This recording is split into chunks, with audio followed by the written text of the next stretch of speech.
श्रियकान्ताय कल्याणनिधये निधयेतिनाम् श्रीवेङ्कटनिवासाय श्रीनिवासाय मङ्गलम्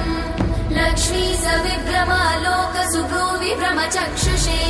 चक्षुषे सर्वलोकानां वेङ्कटेशाय मङ्गलम् श्रीवेङ्कटाद्रिशृङ्गाग्रमङ्गलाभरणाङ्ग्रये मङ्गलानां निवासाय श्रीनिवासाय मङ्गलम् सर्वावयव सौन्दर्य सम्पदा सर्वचेतसां सदा सम्मोहनायास्तु वेङ्कटेशाय मङ्गलम् नित्याय निरवध्याय सत्यानन्दचिदात्मने सर्वान्तरात्मने श्रीमद् वेङ्कटेशाय मङ्गलम् स्वतः सर्वविदे सर्वशक्तये सर्वशेषिने सुलभाय सुशीलाय वेङ्कटेशाय मङ्गलम्।